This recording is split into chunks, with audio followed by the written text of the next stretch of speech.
case you're just joining us, it's the top of the hour. Let me say we're super grateful to have you watching our coverage of the vice presidential debate here on MSNBC. It was a debate that I think started essentially as kind of a slow burn. Like I thought, oh, this is going to be cordial, which is good.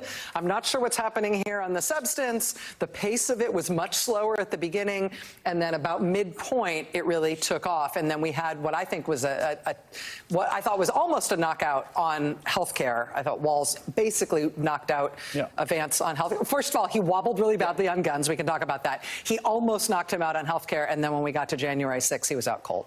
There was something about the debate, too, just in sort of tone and format, to your point about the slow burn. Like, I remember that Cheney-Lieberman debate in 2000, they were sitting next to each other. It was very collegial, very avuncular, very we agree on stuff. And there was some of that vibe. You saw a little bit of like, oh, this is the J.D. Vance that made lots of liberal friends at Yale. This is the Tim Walz that won a very Republican district in really difficult times, including 2010, when basically every other Democrat got kicked out of the House. Like, you saw an ability to be able, like, okay, I can talk to people who don't agree with me, right?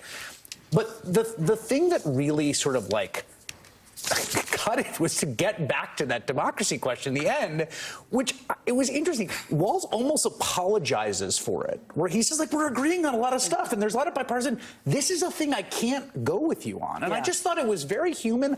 You could tell, you could see it in his face, because you can hear when someone's throat is a little closed. He doesn't like fighting and arguing. Right. He doesn't like delivering the blow. It's not who he is. He had to kind of steel himself. He almost apologized for it. He kept saying, I'm so shocked. I'm so shocked. I'm kind of bummed out by this, dude, that you would say that. But it was, I found that part all the more effective because of what you were saying about that sort of like slow burn and sort of collegiality and pretty wonky on stuff like housing, which I thought was actually a good exchange and sort of interesting.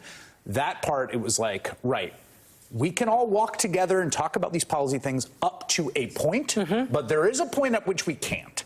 And Tim Walz, am saying this is really the point. Let me just actually break the wall here a second, ask the control room. Do we have SOT 19? We're getting the piece of sound that you're getting, that you're referring to. We're going to try to turn around quicker than everything else. It takes us a second after the end of the debate to get all this pieces of sound turns around. But I think that one we've pulled. And I just want people to hear exactly what you're talking about here.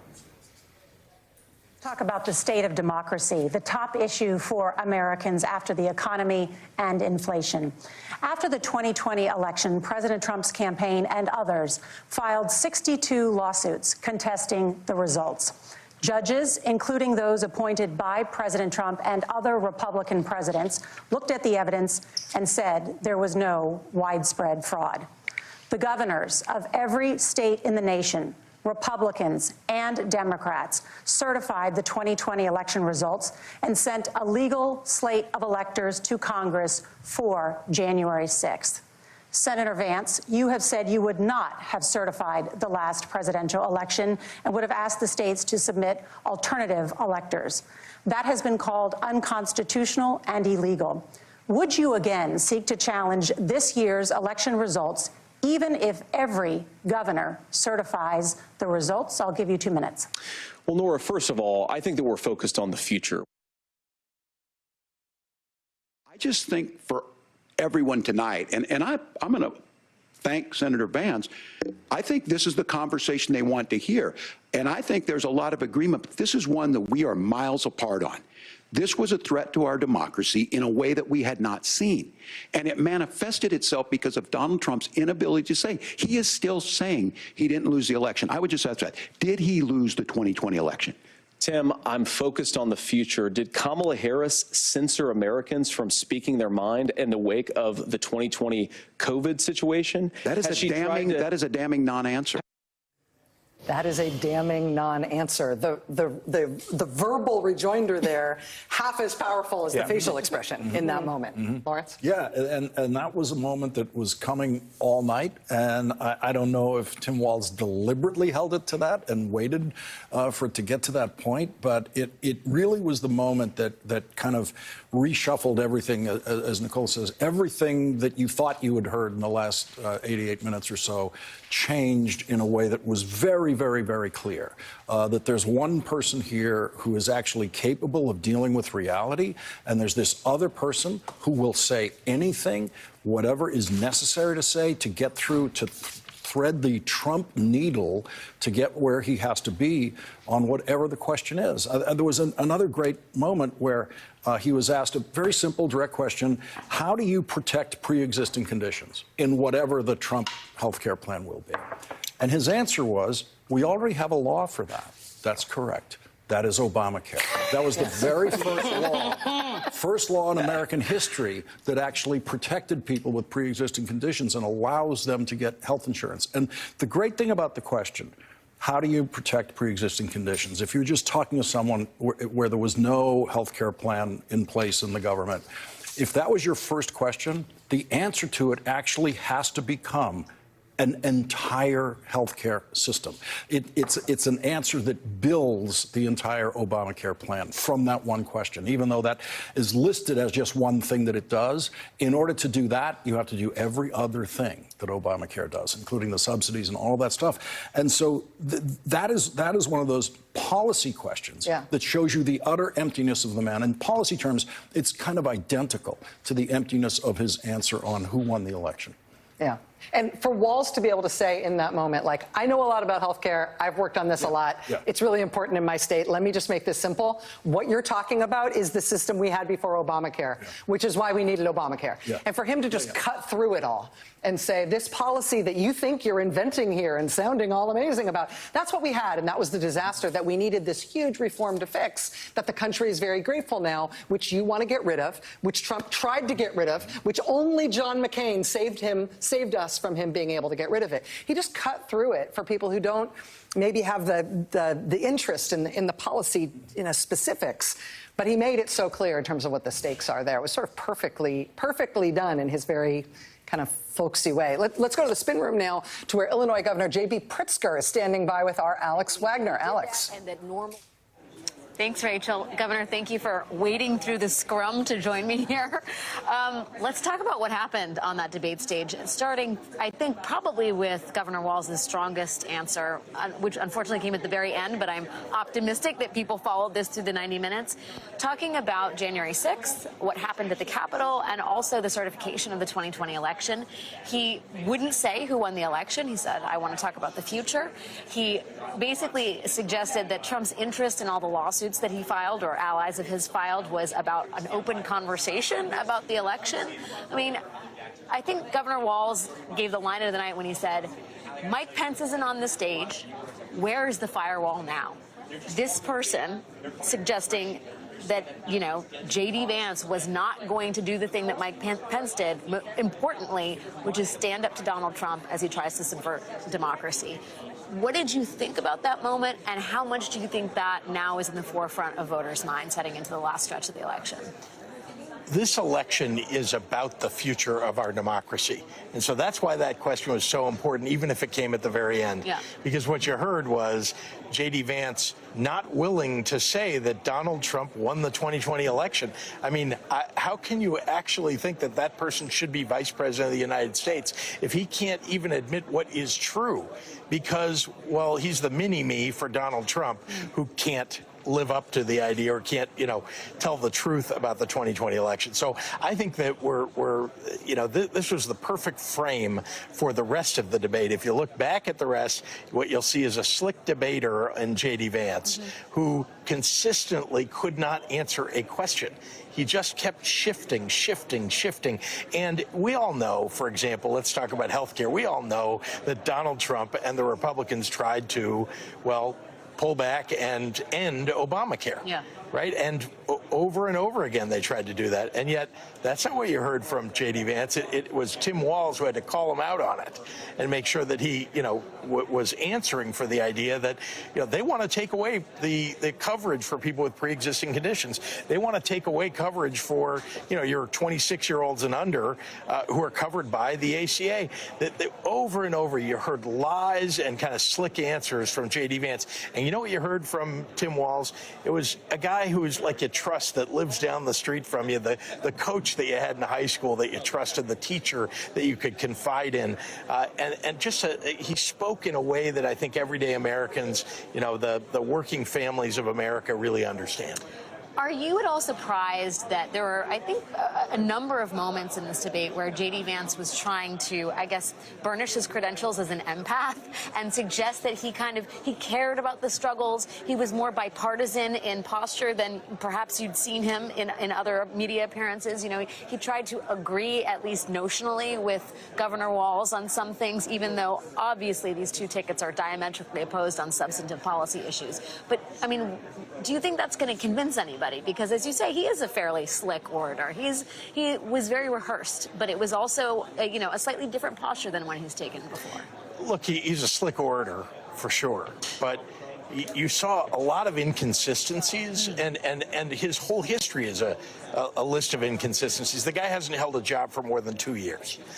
He hasn't been able to keep the same views on things. Remember, he called Donald Trump America's Hitler. He called Donald Trump a Nazi just a few years ago. Now he's his running mate and his mini-me, repeating all of the lines of Donald Trump and defending Donald Trump. So what is it about him? It's that he wants to achieve power. He wants to get in positions, but he is willing to, well, compromise himself and any morals or, ethos that he may have ever had in his life in order to get there. That's been the problem for J.D. Vance, and that's why he's so unpopular with the American public. Yeah, he has historically high unpopularity. That is certainly true. I was struck by just how candid he was in terms of the problem Republicans understand themselves to have on the issue of abortion.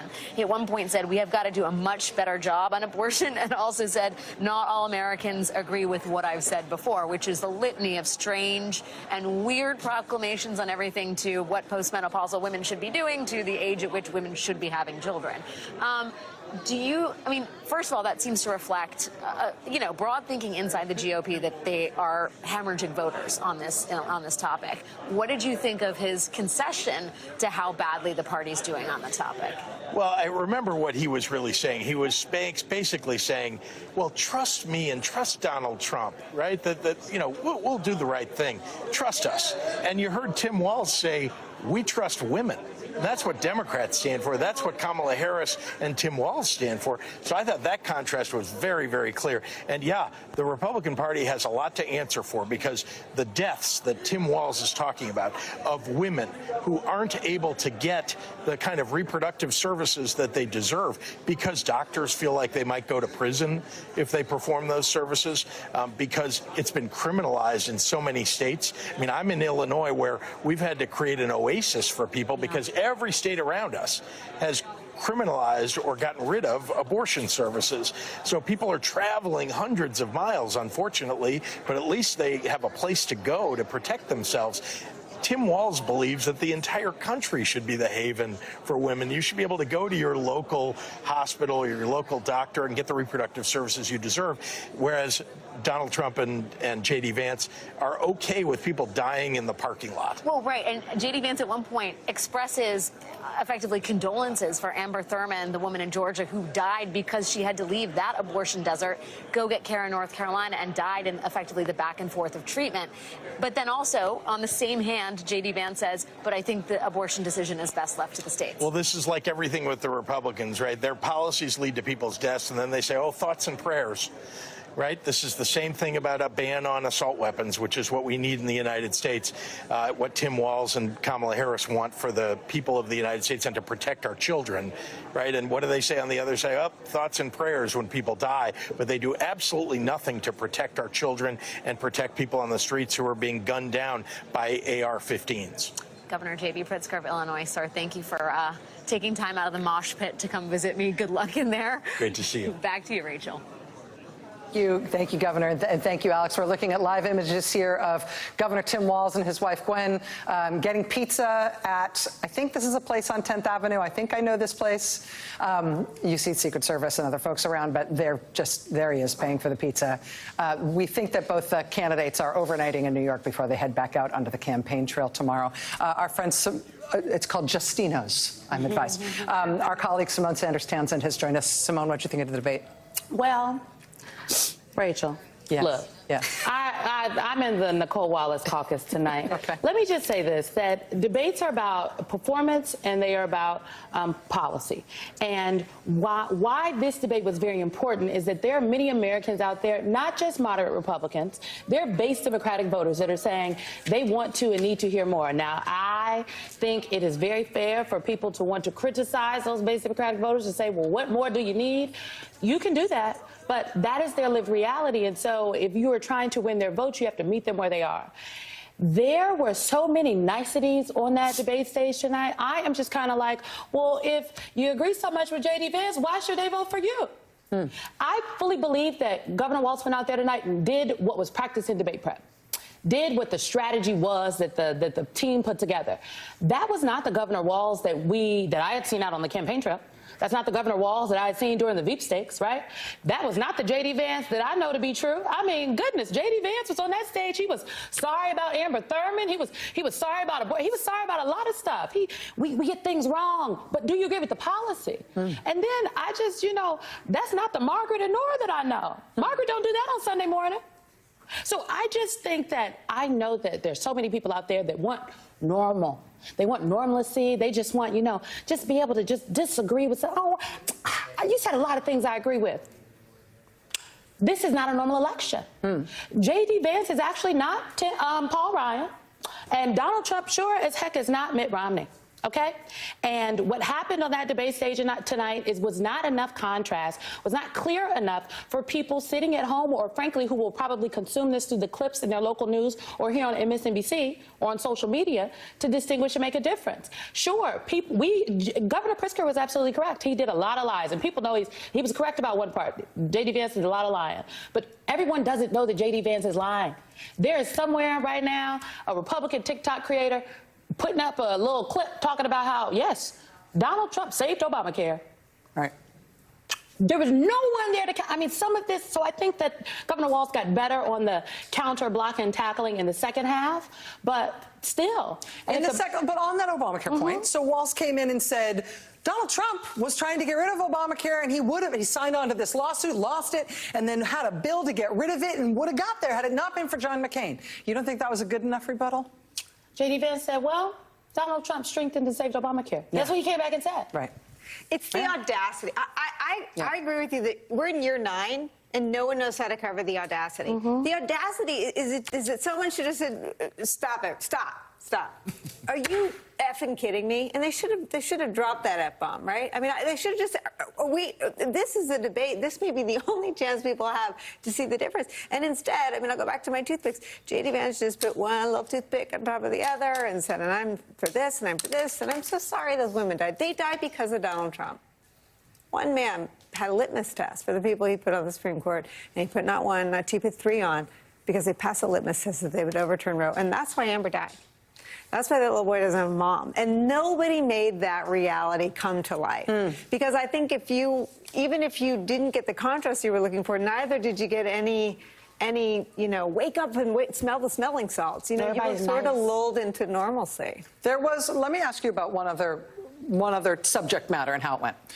On gun violence in schools, they both said the same thing about how it's very sad and it breaks your heart. And then what J.D. Vance said was, well, listen, I think the reason that we have gun violence in schools, I'm paraphrasing, is because of the southern border. And what we need is stronger windows. He literally used the phrase stronger windows and doors that lock better. And Governor Walz came in and said, I think sometimes the problem is the guns. And I say that as a gun owner. Somebody used to keep a shotgun in my truck so I could go pheasant hunting after football practice. I'm not here to confiscate everybody's guns, but we've got problems with gun policy in this country, and that's what it is. It's not stronger windows is the solution to gun violence in the schools. Now, would that have made for a better social media day tomorrow had he said it in a punchier way? Is part of the problem here style? I feel like on substance... Debates are part policy, part performance. You have to hit the performance. I'm sorry, when Joe Biden didn't hit his performance, the people were very ready to talk about how Joe Biden didn't hit the performance. I think, though, this was a function of a strategy that they devised for Governor Walz. I think this was the strategy. And frankly, when you are going into a debate prep with someone, the worst thing you can do is ask them to be somebody somebody else. Is to try to build them up and try to have them, you know, just put on a little something extra that you wouldn't usually do. Governor Walz should have been able to go in there and be Tim Walz. And I think we saw a little more Tim Walz towards later into the debate. But in the beginning, it was very clear that he was, you know, again, doing what they had agreed upon the strategy and debate prep. You know, I don't think it was a good strategy. You know, I disagree with you on, I do agree that he was following the strategy he was given by the campaign. But I don't think that this was a debate that was designed to move people off of their team if they were already on it. This debate is not going to move very many people. There is a very small, narrow group of people who have not made up their minds about Donald Trump and Kamala Harris. That small, narrow group of people, when you poll them, you talk to them, they seem to want, number one, more substance. They keep asking, I need to know more, I need to know more, I need to know more details. Tim Walz was very detailed, and he spoke the way a governor speaks about really specific issues like gun violence, like health care. He was substantive and knowledgeable, so if you're that person who the thing that's keeping you on the fence is you need more details, he gave you more details. Number two, I don't think that small, narrow group of people wanted to see a fist fight. And so I think that the people who want the fist fight are the base of the Democratic Party. Democrats want to see someone get up there and give a knuckle sandwich to Donald Trump. That's what they want. But that is not the group of people who need this debate. Most people are already voting and already know what they want.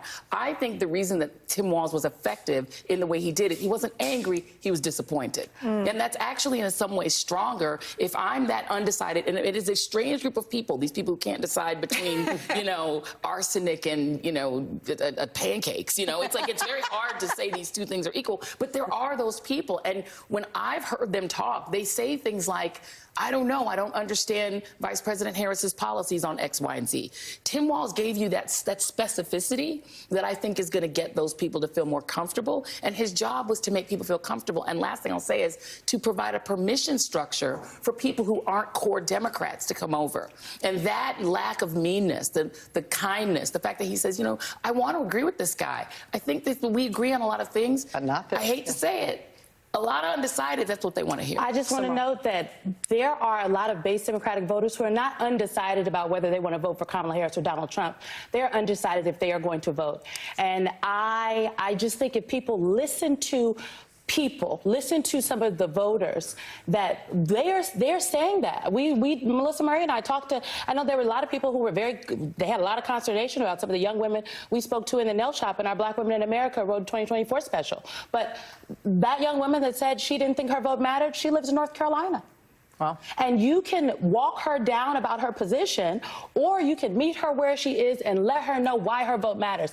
And what I have heard from a lot of people across the country, not political strategists, like just regular people that aren't as tuned in, they feel like that the campaign is doing a lot right now to talk to Republican voters, those people in the middle, and that they don't think that they need to persuade pieces of the base, and they do. To me, this feels very much so similar right now to 2016, more though than it does to 2020. That woman in the nail shop, had you been able to remote control Tim Walz like a drone tonight, what would you have had him say or do that might have moved her? I think the housing conversation, the second part of the housing conversation, I think Governor Walz was very, I think housing is very important to people across the country. Because when they say affordability and the economy, that's what they're talking about. Talking about housing, they're talking about rent, they're talking about grocery prices. And I thought that housing conversation was clear.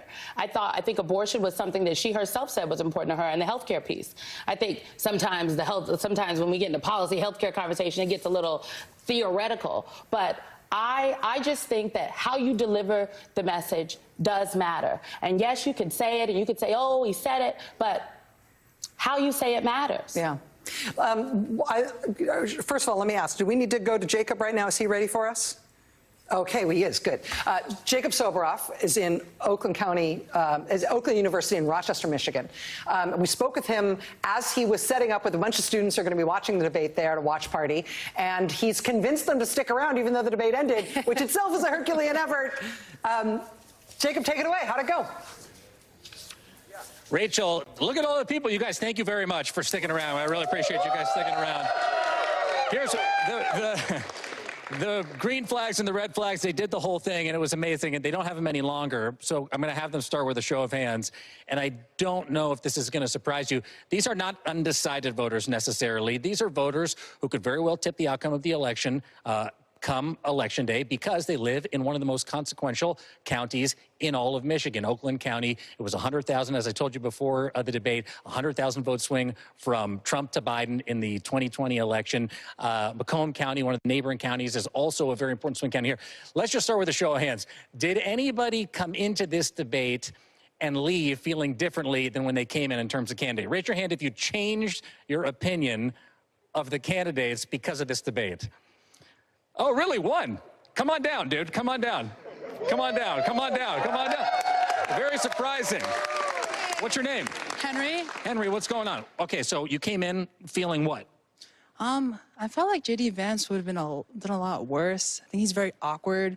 His other like public appearances have been very awkward. I'm thinking back to like the scenario in the ice cream shop where he just made it so awkward for the employee and they don't want to be on camera. Might have been the donut too, right? Yeah, I just thought, well, like why can't he just be normal like the rest of us? Like, And that's how you felt coming out of here. I felt he did a lot better.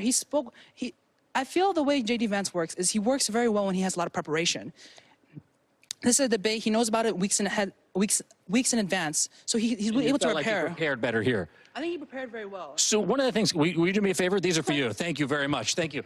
One of the things, guys, that I thought got the strongest reaction here was Jimena was talking about guns at the beginning of the debate. And one of the strongest reactions here I thought was interesting was, Rachel, what you were just talking about when J.D. Vance said one of the ways ultimately that we can stop gun violence in this country is by having better locks on our doors. Did anybody react? You're laughing back here. No, you. What's your name? Nora. What'd you think when you heard J.D. Vance talk about that? Jimena was talking about how because of what happened at one of your neighboring schools here, it's an issue that rings close to home. I thought it was ridiculous. I mean, the issue is guns. The issue is not better locks on doors. Reproductive freedom is also something that got a big reaction in this room, and I saw a lot of green flags go up when Governor Walz was talking about how he wants to protect a woman's right to make her own choices. I see you reacting strongly here. Really, ultimately, guys, what this is about is enthusiasm and whether or not in this state that had the highest youth voter turnout in the 2022 midterm elections, whether or not folks like this are going to be compelled to come out. These guys are compelled to stay here till 27 on a school night. You know, you heard that answer. What did you think? Sorry, could you repeat that? On reproductive freedom, what did you think when you heard Governor Walz say that he thought it was a woman's right to make her own choices? I completely agree with that. Like, I feel like that should be considered common sense almost, but it isn't. It's become such a heated debate for what feels like should be a no-brainer, and he just kind of voiced that. The other one was immigration, I thought, God, and you guys correct me if you feel like I'm misstating everything here, but on immigration, number one, there was a loud laugh in this room when those mics got shut off. And that was, of course, around the issue of the Haitians that are in Springfield, Ohio, under the temporary protected status. J.D. Vance was saying, Senator Vance was saying that they were there illegally. Of course, that wasn't true. The moderators pointed out, and they cut the mic. But I also thought you guys in the room responded strongly to the pushback on the point that President Biden and Vice President Harris put forward one of the strongest and most conservative, actually, immigration bills in recent history, and Donald Trump killed that bill. Did that ring true? You're up here. Let me just come up here with you real quick. You're nodding your head. Yes. Hi. What's your name? James. Why was that something, James, that resonated with you? It is true. Congress has power for these immigration policies, and it just keeps getting pushed back between presidency to presidency, which Congress does have power in these situations. It's really just forming a demonization of immigrants, which is such an issue. We see a lot of violence against immigrant communities. These are not illegal people. They come here undocumented for whatever reason there is, and it's just causing more harm than anything. And we just need to push towards like true policy rather than like all these like talk points. I appreciate it, you guys. And I guess, maybe the final thing that I just wanted to ask, we were talking, Marcus, about this constant criticism about the vice president not being able, about the vice president being in office for these last, he's already upset about it. The vice president being in office for all these years and not being able to make the change was the allegation from J.D. Vance. You said to me, I've been to high school civics class. Why did you say that? Because if anybody took high school civics class, they'd know what the vice president can do and what the vice president can do. I want to make a quick point. Neither candidate on that stage talked about what executive action they're going to take on day one to do what they want, nor were they asked, because they know that they can't. That's not how the vice presidency works. You don't get to do what you want. You do what the president delegates you to do. So that one day, Marcus is going to be all of our teachers in civics class, guys. I wanted to thank you all very much for being here. And Rachel, just reiterate how important that these voters are, the enthusiasm that is here. You can really feel it. And it's exciting to be here with all of you guys. We appreciate it very much. And I know they do, too, back in the studio. Rachel, back to you. Fate of the nation is in your hands, from Madam President Jimena and to all of them. Very, very thankful. Very thankful to you, Jacob, for being there with them. It's inspiring to see them. Thanks, Rachel. All right. Thanks, guys. Jen Psaki has joined us. Jen, what is your reaction to the debate? We have lots of heated and interesting discussion, lots of different points of view here. First of all, I want to get Marcus an internship. He just did that. Yes. He knows better how civics works and how government works than most people. Look, I felt that if you're sitting at home and you were watching and you were not fact-checking and you weren't familiar with what J.D. Vance had said previously or what Donald Trump stood for, he seemed at many moments to be reasonable. Yeah. And that was clearly a change in tone. And I know you all were talking about the strategic shift there. That was interesting to watch. Watching Tim Walz, what I thought about was when he emerged onto the scene, we all probably interviewed him 5 times during Veep Stakes. He propelled himself single-handedly into Veep Stakes, right? He became the running mate because of their chemistry, but also because he was so effective at connecting people authentically and organically on television. He's been absent. I think that's a huge mistake to hold him back and not put him out there. Meaning he hasn't been on the media for a while. He hasn't been out in the media for a while. He's been absent. I do think that's a missed opportunity. But tonight, I felt like he was spending a lot of time in the first half or 2/3 proving he read the briefing materials, and I was missing the magic and the organic spontaneity of Tim Walz. I know you already all talked about the January 6th moment, which I thought was great, and the moment on healthcare, also great. I loved it when he quoted the Bible and made it about morality on immigration. But coming out of it, I hope that they free Tim Walz and put him out there and let him be rusty at times and make mistakes and hug football players and cry and be funny sometimes. That's the magic. That's why he's on the ticket. Yeah. Do you feel like there was a transition for him over the course of the debate? I feel like after that first break, when he came back, is when he landed all his punches. Yes. He was clearly nervous. Who wouldn't be? It's the biggest moment you've ever been on in your life on that stage. He was on tonight. There was a shift, I felt, maybe about 45, 50 minutes in. Around abortion, he was quite strong. And I was thinking to myself, and we've talked about this, we are now in a stage in 2024 where men are very comfortable running for office and talking in detail about abortion rights and sepsis and everything that can happen, and that in itself is progress. On gun violence, I thought he was stronger, and obviously the moment on January 6th. It took him a while to get there. My point is, I think he's an enormous asset to the campaign. I think people really connect with him. That's why he's on the ticket, and he should be out there more, because when he gets into a groove, it's sometimes messy, sometimes says funny things that are slightly off. That's okay. He connects with people because that's who he is, and I hope we see more of that. That very difficult exchange at the end about January 6th, about Vance being unable or unwilling to answer about who won the 2020 election, is going to be one that sticks. That is going to be an important part of the legacy of this debate, but also a quicker, earlier moment in the debate where J.D. Vance told a lie that is really, really going to stick to him, that he told very bluntly, very cleanly, and very much 180 degrees wrong. And the antidote to it, the fact check on it, is himself on tape. That one is really, really going to stick to him. We'll have that for you right on the other side of this break. We'll be right back. Stay with us here on MSNBC. When Donald Trump said, I got a concept of a plan, it cracked me up as a 4th grade teacher because my kids would have never given me that. But what Senator Vance just explained might be worse than a concept, because what he explained is pre-Obamacare. And I'll make this as simple as possible because I have done this for a long time. What they're saying is, if you're healthy, why should you be paying more? So what they're going to do is let insurance companies pick who they insure. Senator, let me ask you about that. He mentioned, it was, I think, referring to a national ban. In the past, you have supported a federal ban on abortion after 15 weeks. In fact, you said if someone can't support legislation like that, quote, you are making the United States the most barbaric pro-abortion regime anywhere in the entire world. My question is, why have you changed your position? Well, Nora, first of all, I never supported a national ban. I did when I was running for Senate in 2022 talk about setting some minimum national standard. But wait.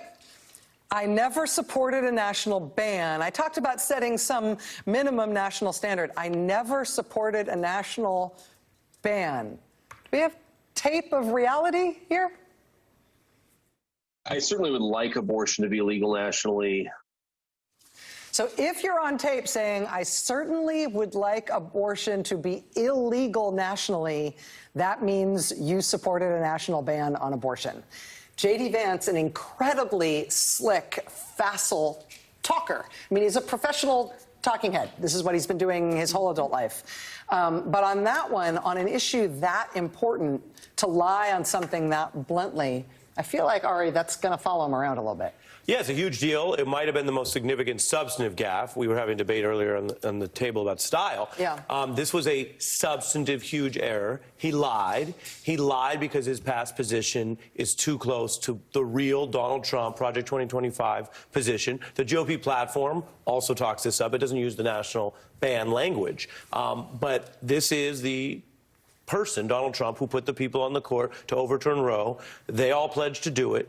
They're not just looking for some interstate quilt program, which is what they've currently fallen back on as a, again, I say this respectfully, but a nonsensical or illogical defense of their position. They are looking long term, and it's all out there, for a national ban, which means wherever you live in the country, California, New York, wherever, that would be their policy. And they're giving away the game. Everywhere in the country that Republicans are in control now, there is an abortion ban. Yes. And so if you want abortion to be banned, vote for Republicans. Everywhere they get power, they do it. And this is J.D. Vance and Donald Trump saying they want power nationally. And here is J.D. Vance bluntly lying about his overt statement that he wants it illegal nationwide. And just briefly, that's why it's so important that he also admitted under questioning, wait, I thought we agreed on no fact-checking. That's important if lying about your positions from abortion policy to what happened on January 6th is central to your campaign and how you plan to hopefully win over votes is by lying to people. On a lighter note, it reminded me a little bit of the famous Saturday Night Live impression of the Gerald Ford debate when he said, I thought there would be no math. And the joke was, the president has to deal with these things. I thought that was a real giveaway from Vance. I think there's lies and there's misrepresenting things, right? So J.D. Vance showed up tonight to sort of put a smoother sheen on Trumpism, which is interesting because it's the opposite of who he is on the campaign trail. On the campaign trail, he is the most aggressive, the most offensive. But his goal was to sort of take you back to this idea that pre-COVID, life was great. We had this great economy. And people tend to go back and believe that, forgetting that Donald Trump had the same economy, slightly worse than President Obama did. But he really got up there and lied or stretched things when he would immediately link migrants, illegal migrants, which they're not in Springfield, Ohio, to the lack of affordable housing, which simply isn't true. He all but said Donald Trump protected Obamacare. And in those cases, you're watching Tim Walz going, come on, are you going to get in there? Are you going to get in there? And it wasn't until J.D. Vance simply wouldn't say that Joe Biden won the election free and fair. And that's kind of what gave the game away. That, yes, he was slick. He gave a great excuse to lots of people who don't want to publicly say that they're voting for Trump.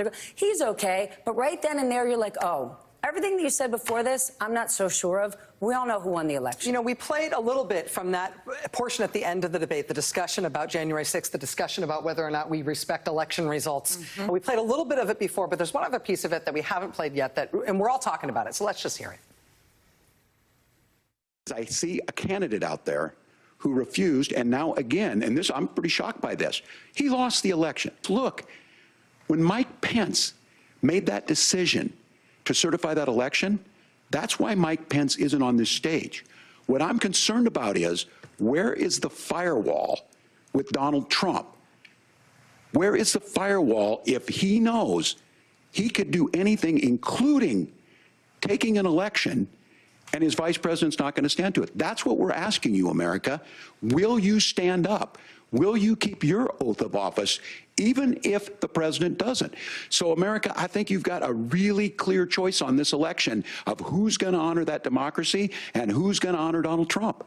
Stuff got real right there. Up until then, they were trying to be more cordial. I heard you, all the analysis tonight, it seemed more normal. Right there, that's when normal stops. Right. And you say, where's the firewall? Because it's not necessarily going to be the Speaker of the House, and it's definitely not going to be this guy if he's the VP. And let's explain the firewall point. And maybe Walz should have explained it in the moment, but he's saying, listen, we all saw that Donald Trump lost the election, claimed that he didn't lose, and then unleashed hell in this country to try to hold on to power even though he lost. The firewall was Mike Pence. Mike Pence not only respecting the Constitution, but being willing to stand up to Donald Trump and not do what Donald Trump was ordering him to do. He was the firewall. J.D. Vance will not be a firewall, and that's why he got the job. Nor will Mike Johnson. And he could have said that. I mean, J.D. Vance is on television basically saying he would help him with another fake electors plan. Yes. That may or may not be why he is the running mate currently. It probably is a big part of it.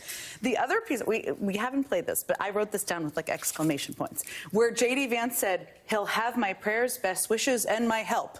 That's what J.D. Vance said about Kamala Harris and Tim Walz if they won.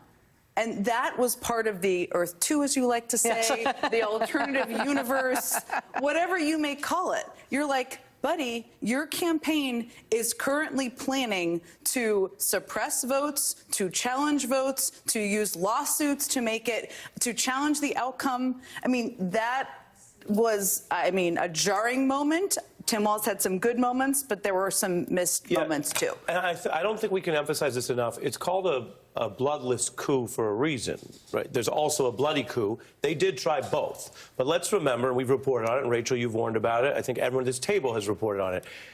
The original move, before they resorted to storming the Capitol, was the bloodless coup of trying to get the states or the alternate electors to override the congressional certification without storming the Capitol, and as Vance put it, throw it to the Congress for a big old fight.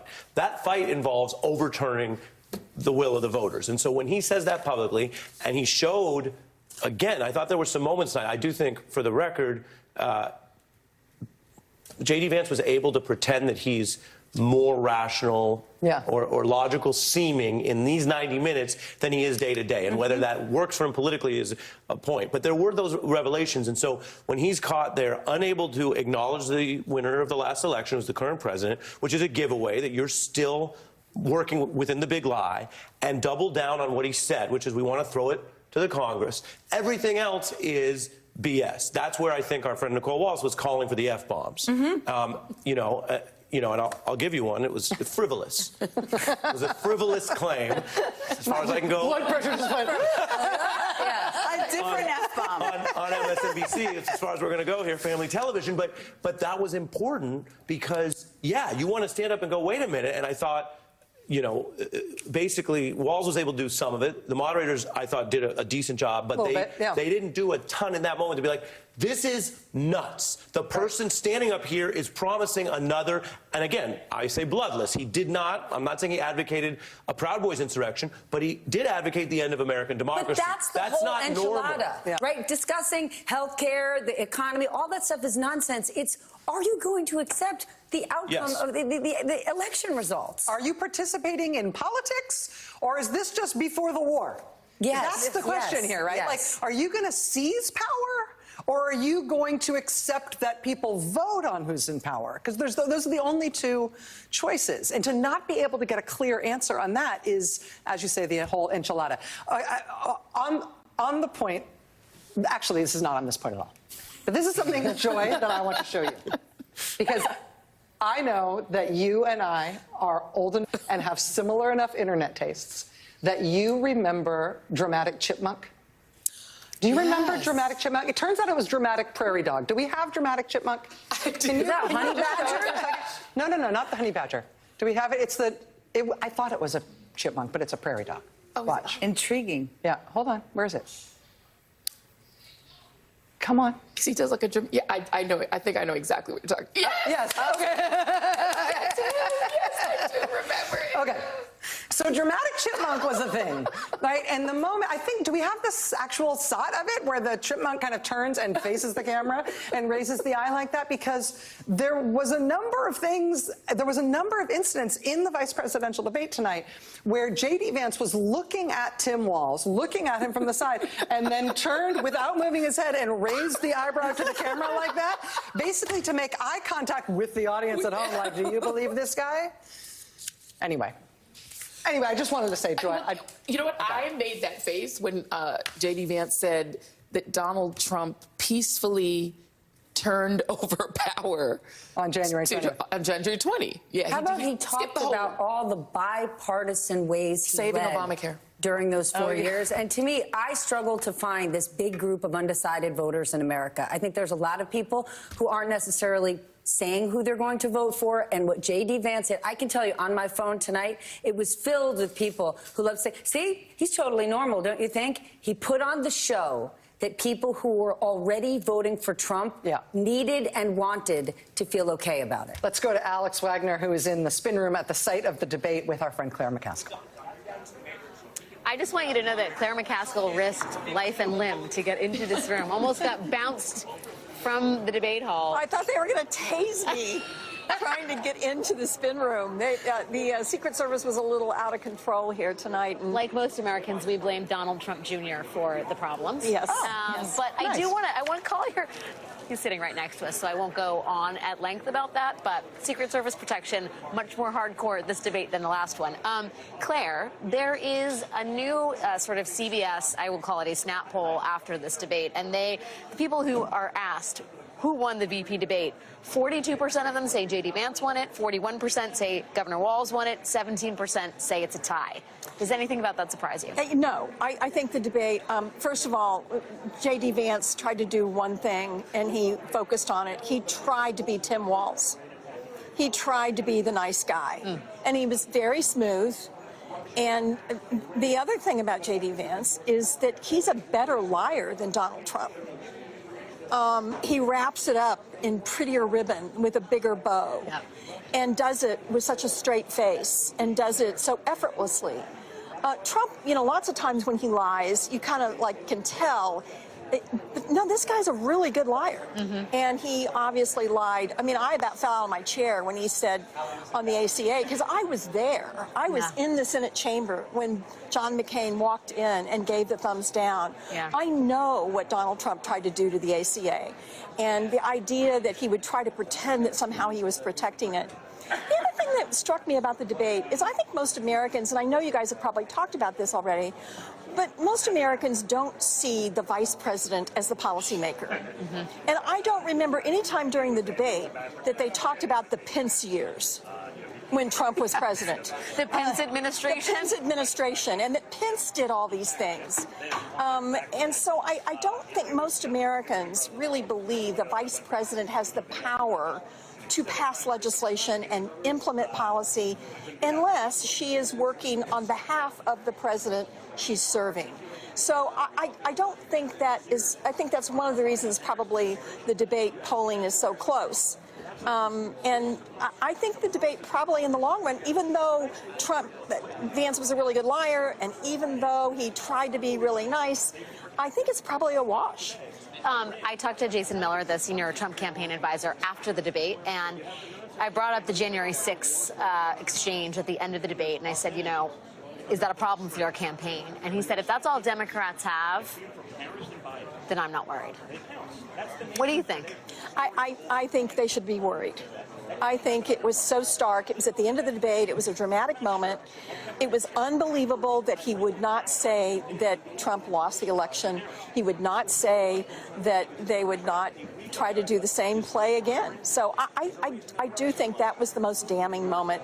As some of our colleagues said earlier, that's kind of when it all fell apart, I think, for Vance at the end. And you realize, okay, maybe this all was just an act, and he really is just a Donald Trump wannabe. I am disturbed by the phenomenon that you have called out, which is this attempt to revise history in real time. It's something our own Steve Bannon at MSNBC has written a book about, but the idea that you can basically rewrite the facts minutes after they unfolded, whether or not it's Donald Trump saying he had nothing to do with the killing of the Langford bipartisan immigration bill, whether it's J.D. Vance saying he never supported a national abortion ban. And the question is the sort of universe of information so bifurcated into the truth and the not truth, Earth 1 and Earth 2, that all of those assertions on the Vance-Trump ticket don't actually matter, that the lies don't matter? Or do you think the truth actually eventually breaks through? I don't know, but I do know this. There is something deeply ironic that they had a debate question about Tim Walz misspeaking about when he was in China 35 years ago, but Donald Trump said some outrageous lies today, and every day makes outrageous lies. And there was not one question about being a vice presidential candidate to a man who says daily massive things. I mean, just what he said about Kemp and President Biden and the hurricane disaster just yesterday. Yeah. The idea that they're making a big deal out of a misstatement of Walz when Donald Trump is a walking line machine. Literally every minute, every hour on the hour. Unbelievable. Senator Claire McCaskill, take her to the club because she's going to get you in. Over to you, Rachel. What would we have done had you actually got tased, though, Claire, honestly? I mean, we would have had... It would have been a story. It would have been a story. It would have been a story. Alex, will you please accompany... What got me mad was I found out they let Hannity in, and they were about to let the dog puppet in, and they hadn't let me in. I'm going, come on, guys. The dog puppet was advocating. The Daily Show dog puppet was advocating for the senator to be let out. Well, it's a community. The dog puppet actually said Claire should go in before the dog puppet, and I said thank you for that. Well, you know what? If there's one thing that can bring Americans together, I mean, I really feel like the dog puppet can show us the way. We're glad you're okay. Say thank you to the dog for us. All right, we're going to take a very quick break. Our MSNBC coverage of tonight's vice presidential debate continues right after this. Stay with us.